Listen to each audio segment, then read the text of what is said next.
Biz turmush kechirayotgan yer sharida dengiz okeanlar yer shari umum ko'lamining 71%ni tashkil qiladi.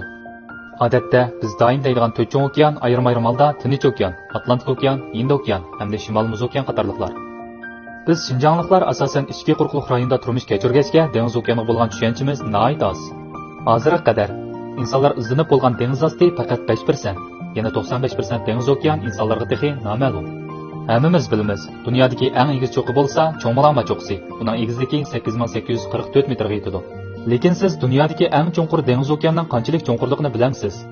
Agar Cho'ngmalama cho'qisini uning ichiga qo'ysa, uning cho'qisi dengiz yuziga yana 2190 metr kam qoladi. Mana bu da Mārىئانا dengiz jilg'isi.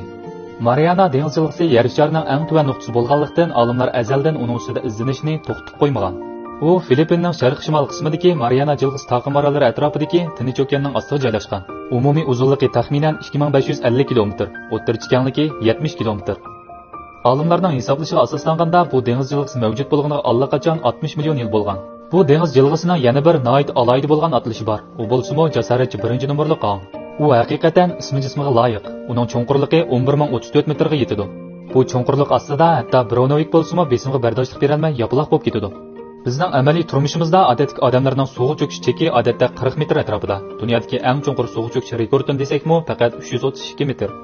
Agar odamni suv ostidagi 1000 metr cho'nqurlikqa qo'ysa, u shuvaman suv besim tarafidan parchalanib ketadi.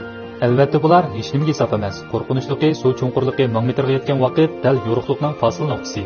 Agar yana davomli cho'kkanda butunlay qorong'u bo'lgan bir dunyo paydo bo'ladi. Hech qanday quyosh nuri bo'lmaydi.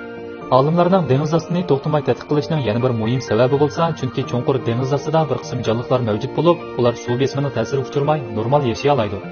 Masalan, suv ostidagi 1000 metr cho'nqurlikda siz uzunligi 20 metrdan oshirgan teleskopsimon saksoyoqni ko'ra olasiz. Suv ostidagi 8000 metr cho'nqurlikka yetganda siz talaylik bo'lsangiz shirbeliqni ko'ra olasiz. Bu bir xil qasroqsiz beliq, lekin u bardoshlik bera oladigan suv besimi nihoyat tezda bir Bronovikni yopiloqlab talaydi. Shunga bu jonliqlarni tadqiq qilish ilm-fan taraqqiyotida nihoyat muhim rol o'ynaydi deyishga bo'ladi. 2019-yili 4-oyning 28-kuni Viktor Viskova o'z yolg'iz suv osti kemisini haydab Mārىئانا jilg'isiga kirgan. Hamda 10928 metr cho'nqurlikqa cho'kib, dunyo Ginness rekordini buzgan. Lekin u dengiz ostidagi dengiz qini ustida sulyo xalta hamda kamkut qog'ozni bayqagan. Insonlarga nisbatan aytganda bu bir yaxshi bo'lmagan uchur. Bu insonlarning muhitga bo'lgan buzg'unchiligi allaqachon yer sharining har qaysi joylaridagi bulung pishqoqlargacha tarqalganligini tushuntirdi. Shunga hozirdan boshlab biz cho'qim yer sharini qo'g'dishimiz kerak, chunki yer sharidan faqat bir sili bor. Bo'ldi, bu qitimliq sayat o'sha yerda qilashdi.